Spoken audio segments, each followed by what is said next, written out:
Hello, everyone. Welcome back to another episode of Coffee and Crimes. I, as always, am your host, Tyler Groff von Rebick. And today we're going to be looking into the case of Chris Watts, an American crime. I remember hearing about Chris Watts. I don't know much about the case, but I remember when I was in 2019, I was in yeshiva in New York, in Brooklyn. And part of the activities we would do on Friday was we would go to like people's houses or meet people on the street, ask them if they want a pond to fill in, ask them if they wanted to, if they needed candles and things. And I remember seeing on someone's TV that Chris Watts was on trial or had been on trial or something. I was like, wow, that's weird. Because I went to high school with a guy named Chris Watts, and I was like, wow, that's terrible. I don't think it's the same guy. it was kind of shocking. Also, I want to say thank you to everyone who's been watching our videos. Really appreciate it. The subscribers have really jumped up there, and the views are continuing to climb. And I'm very excited about that. That means a whole lot to us here at Coffee and Crimes. So let's jump into it. Early life. Christopher Lee Watts was born on May 16th, 1985 in Spring Lake, North Carolina, to parents Ronnie and Cindy Watts. Watts was considered an exceptional student, with one teacher claiming that he had a photographic memory and a love for mechanics. Watts attended Pine Forest High School in Fayetteville, North Carolina, and in 2003 he won third place in a North Carolina Automobile Dealers Association contest, which earned him a certificate and a $1,000 scholarship to Universal Technical University, and the NASCAR Technical Institute in Moorville. Watts aspired to be a NASCAR mechanic, potentially a crew chief. I don't like NASCAR. That's not. I don't find NASCAR interesting. I'm sorry. I know I'm from Oklahoma. It's like the South. Everybody loves NASCAR because it's a stereotypical thing. But I don't like NASCAR. I mean, I think it's tiring watching cars go in circles all the time. I mean, I know there are people that do it and they're really good at it and everything, and I have nothing against that. I just don't see the interest in NASCAR. In fact, I seem to remember on TV one time somebody said that NASCAR stood for non-athletic sport created around rednecks. Oh my God. Which I'm sure that's not what it stands for. I think it stands for National Association of Stock Car Racers or something like that. I don't know. I don't like NASCAR. But excuse me. I think I've got a bit of a cold coming on. It's been really cold out here lately. My arthritis has gotten really bad. I mean, it's like you wake up and it's just like stiff and can't get out of bed or anything, and it's like, oh, just kill me now. All right, I'm sorry. Enough of that. In 2010, Watts met Shannon. I'm good with Shannon. Catherine Ruchek over Facebook. The two would unite in holy matrimony on November 3rd, 2012. While vacationing out west, the two fell in love with the beautiful scenery of Frederick, Colorado, and decided to make a permanent move there, settling down where they purchased a 5-bedroom house. On December 17th, they welcomed their first daughter, Bella Marie Watts, into the world. The couple worked at the Longmont Ford dealership with Watts as a mechanic and his wife in the internet department, though Shannon would later take a job at a children's hospital. In January, I have a feeling that's probably Shannon or just Shannon, but I'm just going to go with Shannon. I'm sorry. I don't know how to say that. In January 2015, Watts left the dealership and took a job as an oil field operator with Anadarko Petroleum. In June of that month, the family was forced to file bankruptcy due to a debt of $71,000. I mean, yeah, I'd imagine so. Like you live in a big, like a 5-bedroom house is pretty big. So, I mean, that's why I don't live in that's why I don't live in like 2-bedroom houses, because it's enormous and probably costs a lot of money. The next month, on July 17th, the couple had another daughter, Celeste Catherine Watts, whom they nicknamed Cece. The couple were able to bounce back, with Shannon working for a company selling weight loss products, and by June 11, 2018, Shannon informed her husband they were expecting another child, a boy they planned to name Nico Lee Watts. However, despite Shannon's habit of posting happy and fun pictures and posts on Facebook, there were issues behind the smiles. In June of 2018, Watts began talking and flirting with Nicole Kessinger, a fellow employee at the Anadarko Petroleum Company. They saw each other 4 to 5 times a week, and by July they had begun a sexual relationship. Oh, no. Watts told Kessinger he was getting a divorce from his wife, which was blatantly untrue. Later that month, while his wife and daughters were in North Carolina for a family vacation, Watts had Kessinger come to his house and told her his divorce was final. But it wasn't. He wasn't even getting a divorce. Man, shit. I guess that's the bad thing about trying to be a player or whatever. You end up stuck in the lie, and then when the cards are out, I mean, you end up losing both people. So it's like this guy's already in hot water. He left her in love note and joined his family for the vacation, where Shannon revealed to friends that she had been having trouble with him, but they had had a long talk and seemed to be making progress. The disappearance. On August 13th at 1:48 a.m., Shannon was given a ride home by her friend and colleague, Nicole Atkinson, after having returned from a business trip in Arizona. Excuse me. While Watts had been home with the daughters. Later that day, Shannon failed to attend a scheduled OBGYN appointment and missed a business meeting. Atkinson attempted to ring the doorbell and knock on the door, but was left unanswered. She promptly called Watts and then informed the Frederick Police Department. The police showed up at 1:40 p.m. to do a welfare check and were let in by Watts, but they couldn't locate Shannon, who was 34, Bella, who was 4, or Cece, who was 3. They later brought in investigators to search for any potential clues on the whereabouts of Shannon or the girls. The only thing they discovered were her purse, which contained her car keys, her phone, which was in the couch cushions, her car, which was in the garage with the car seats within, and her wedding ring, which was located on the bedside table. Well, that's cause for concern. Later that day, the investigation was joined by the FBI, who questioned Watts. Watts revealed he hadn't seen his wife since the previous day when he left for work, stating they had had an emotional conversation. In an attempt to vie for public attention, Watts gave interviews to local news channels and pled for his wife and daughter's safe return. Arrest and trial. Oh, shit.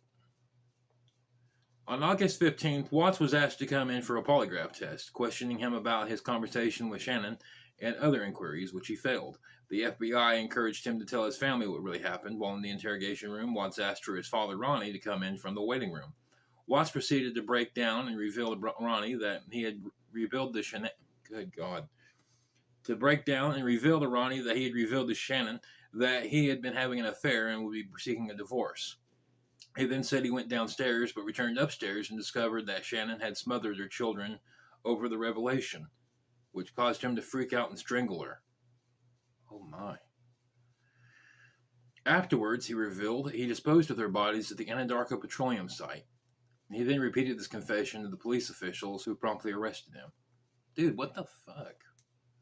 I mean, even if that's true, which I'm assuming probably isn't, but even if that was true, why would you get rid of the bodies?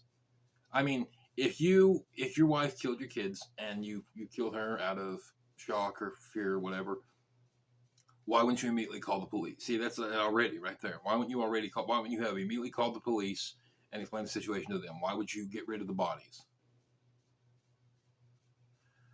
On August 16th, the FBI discovered Shannon had been buried in a shallow grave. She had been strangled. They located the bodies of Bella and Cece in the crude oil storage tanks, each one having been put into the tank via a hatch on the top.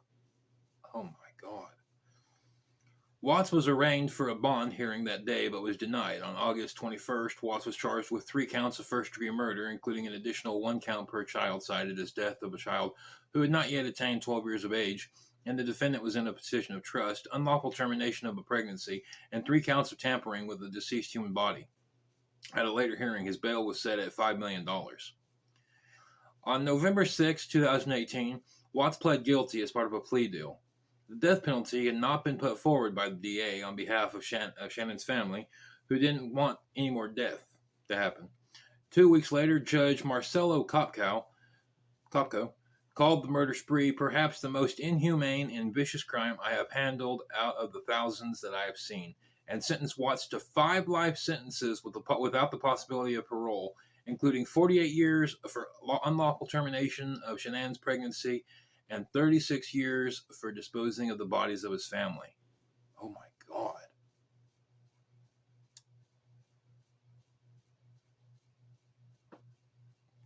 On the same day, Shannon's family filed a wrongful death suit against Watts.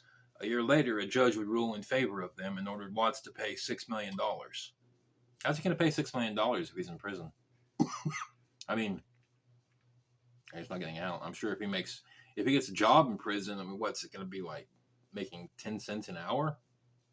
So I don't think that he's going to be paying money like that anytime soon.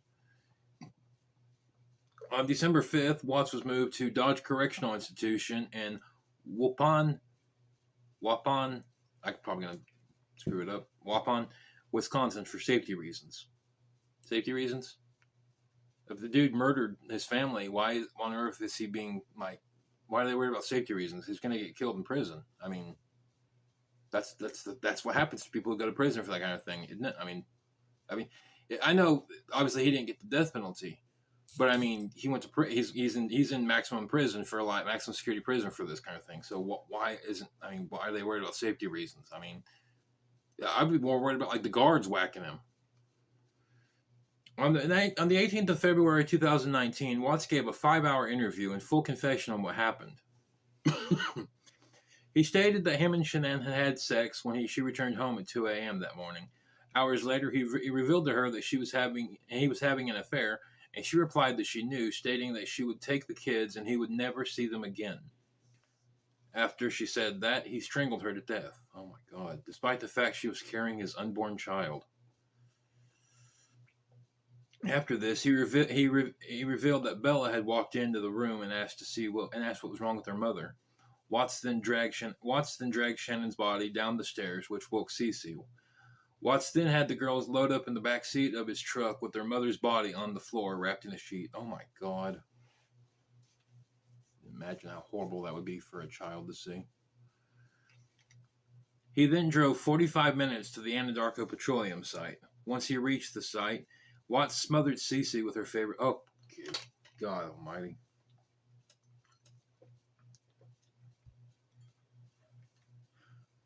Fucking sick bastard.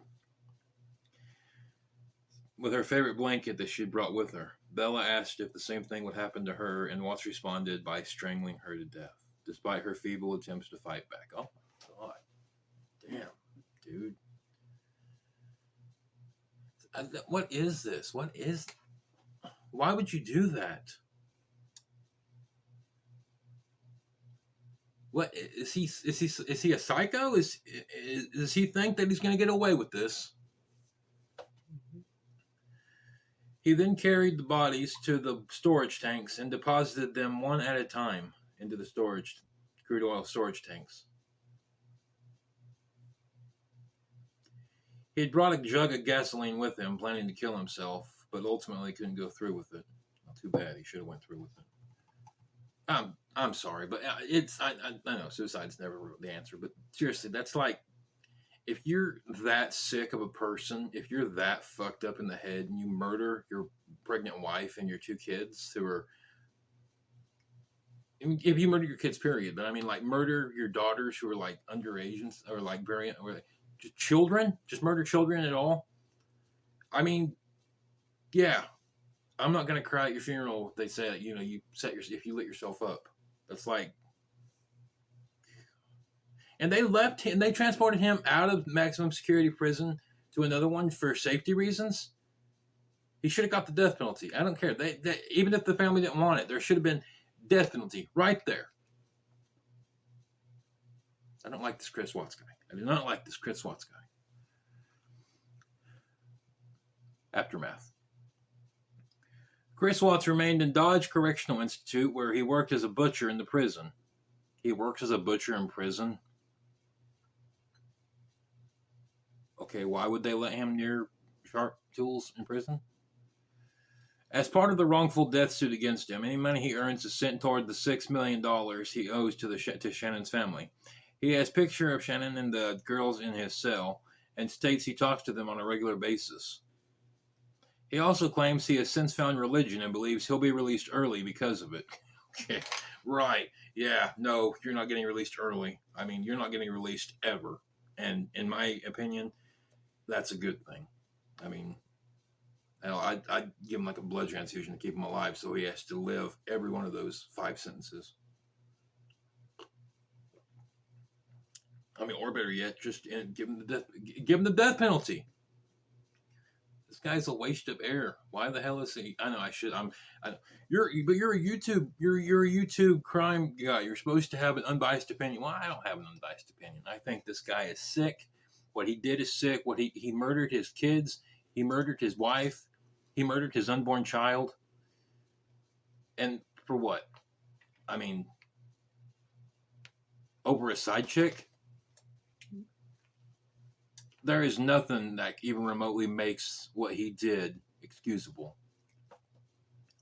And I think that he's wasting precious air that other people could use by existing still. I'll get off my soapbox now. He has since been dating Anna Nowak, who lives near his prison. What? Someone's dating this guy? The fuck? Who lives near his prison and visits him multiple times a day. She also claims that it was Watt's mistress, Nicole Kessinger, who manipulated him to commit the murders. No. It was not the side woman that manipulated him. This guy knew what he was doing. He killed his wife and his kids. How is that? Nobody was manipulating him. He did that himself. And then he had the balls to get on camera and actually say that he hoped they would be returned safely when he knew full well where his kids went. Why is this pissing me off so bad? I'm pretty sure I've heard much worse done much worse videos, but why is this bothering me? Nicole Kessinger revealed in an interview that she was shocked when she discovered that Watts was not only not divorced, but that his wife had been 15 weeks pregnant. She also stated that she believes he started going insane before he had met her. I mean, I don't know. She has since disappeared from the public eye, with many believing she's in the witness protection program for safety reasons. Safety reasons? I mean, she didn't. I mean, from what it sounds like, she didn't know he was still married and stuff. I mean, maybe if she'd done a little digging, maybe if she'd actually gotten on the Facebook or something where his wife was posting all that stuff. I mean, did she not tag her husband in any of this stuff? Is this woman a Luddite? Does she not believe in technology?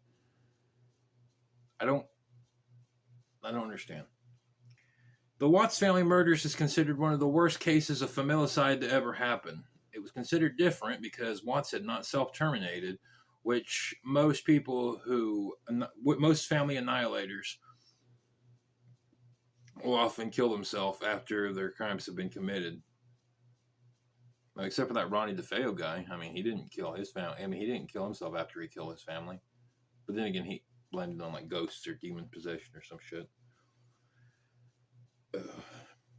Final notes.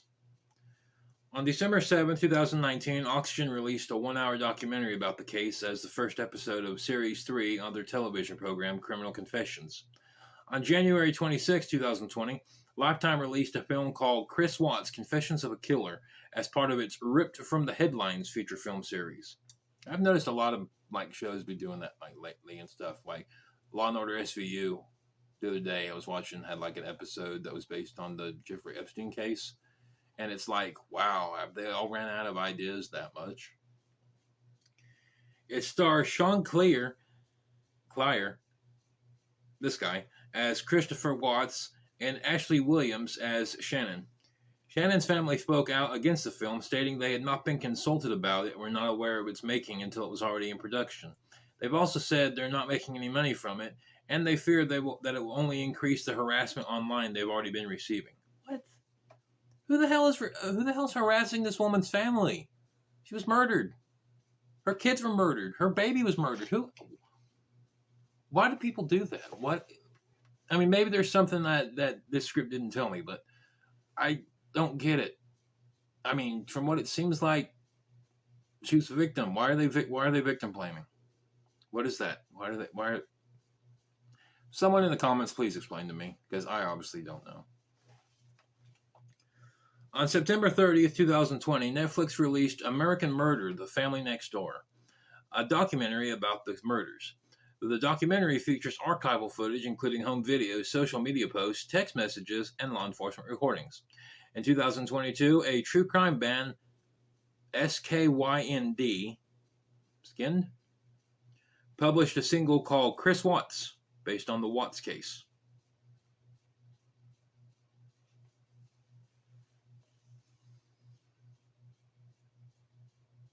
This episode pissed me off. This guy, this fucking Chris Watts dude.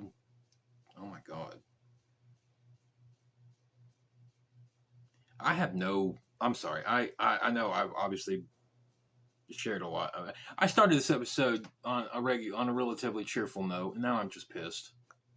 I'm sorry. I'm sorry if I ruined your watching habits. I don't know what about this episode just made me mad. Just the fact that this guy did that and just had the like no. Oh my god! Just he has no right to pretend like he didn't know where his family was, and he had no right to act like he was worried for them and everything when he knew very well what had happened. And I mean, they obviously didn't mean that much to him to begin with because he was cheating on his wife and everything. I don't know. I'm sorry. Thank you for watching. This has been an episode of Coffee and Crimes, and I've been your host, Telegraph Von Revick. Until next time.